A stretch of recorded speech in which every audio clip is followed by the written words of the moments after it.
closer there, so you're in the, he's good? No, you're good, I guess. Alright, well, my name is Nick Anderton, and my business idea is titled North 40 Investments. So the problem that I've identified is that there's some people out there that won't qualify for a regular home loan, such as with like Freddie Mac and Fannie Mae. So there's a need and an opportunity to provide these customers with an actual home. The customer segment that I'm targeting is basically individuals that don't have the credit options to be able to purchase the home. And get real specific would be really like to target young families. And so kind of like the starting location would be in my hometown of Fairmont in Martin County, kind of the whole county. The reason for this is there's relatively low home prices, especially compared to the metro here, and there's a large opportunity that I've identified. So my solution is called a contract for deed. It's relatively similar to renting a home, except for at the end of it, that the buyer would then own the home. So the renter or the buyer is responsible for like all the upkeep and repairs and utilities and all that stuff for the home. And then it'd be me as the seller, kind of the landlord, and basically just the bank. You don't have to deal with any of the problems that come with renting the home. A unique value is to be able to provide a low-priced home in a good neighborhood, and also to provide people the opportunity to own the home if they can't otherwise. So actually, I talked to 3 different people that are active in the rental business in Martin County. 2 of them, for a couple different reasons, don't offer anything on a contract for deed. They're strictly just rentals. But one of them does a ton of contract for deeds, and he actually has a waiting list of people that calling him every day to get a contract for deed. Some of the channels to kind of find people would be to talk with realtors, and just they can help me find properties to purchase and then sell to a potential buyer. And they can also, if there's somebody that they're dealing with can't get a home loan, then they can hand them my card or something like that. Then renters, you can target them, see if they want to move into a contract for deed from actually just renting the home. You can also talk with like the lenders at banks. If they're not able to go through, they can give them my information or something. And you can do some advertising, but I don't think it's very useful at this point in time. Some of the key metrics, well, the biggest one is to make more money every month than it's costing you to hold on to it. And some goals would be the first year is to actually get that first property bought and sold on a contract for deed. Then by year 3, I'd like to keep scaling this up, go with 10 properties, for example. I'd also like to move into the rental rental space, just because there's a little bit higher margins there, but the contract for deeds offers a little bit less of risky of an opportunity. And I'd like to put this into a full-time gig for me. Right out of college here, I'm gonna have a full-time job, but after that, I'd like to do this. And then, 5 years, that I'll talk about later with that first contract for deed would be done.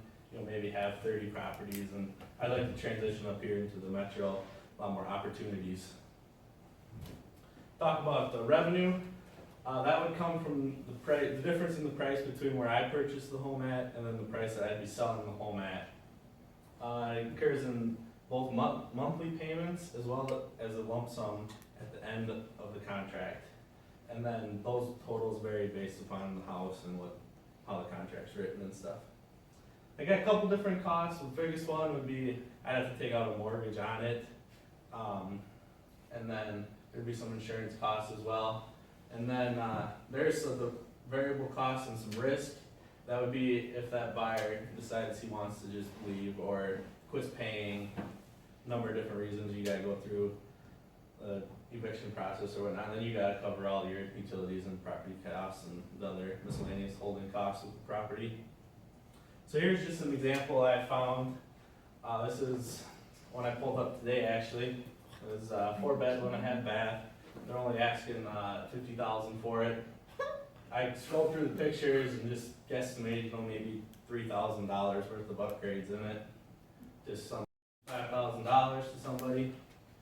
You get in, figured maybe about $750 a month, and then that's a total of $45,000 over that 5 years, and then they'd have a $20,000 lump sum at the end of it.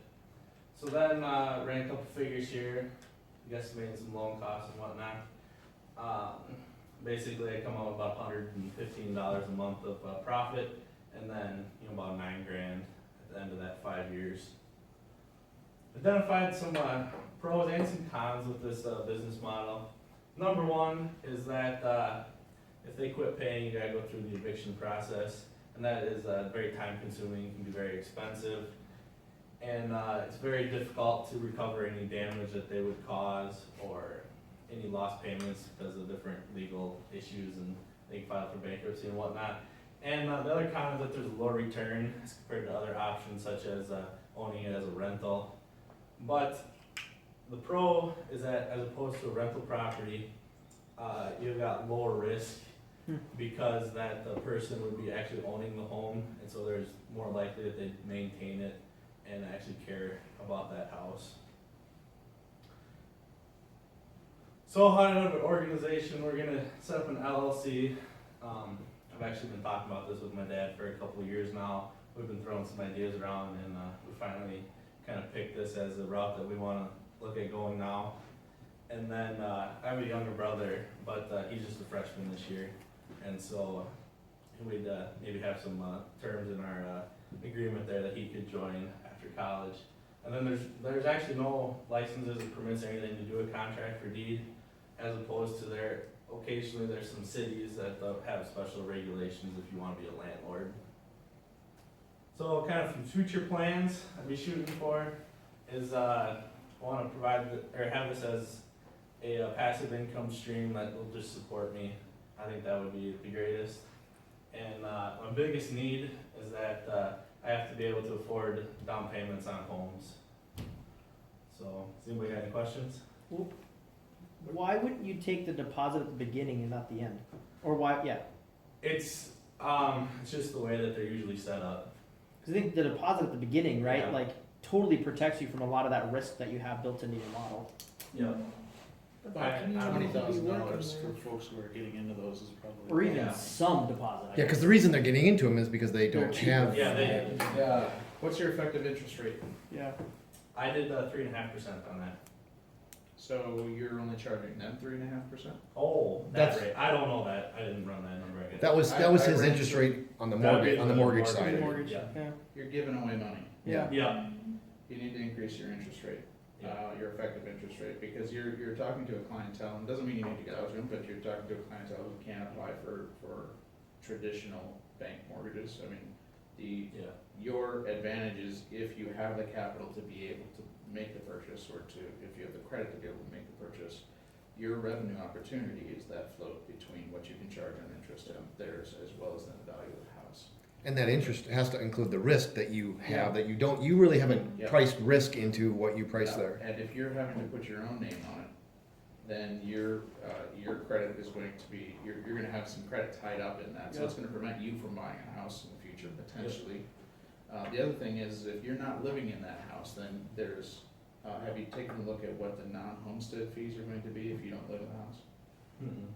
So non-homestead is basically when you own a property that you don't live in full-time as your primary residence, then there are other fees associated with that, Right. right? Right. So other taxes and things like that. Taxes.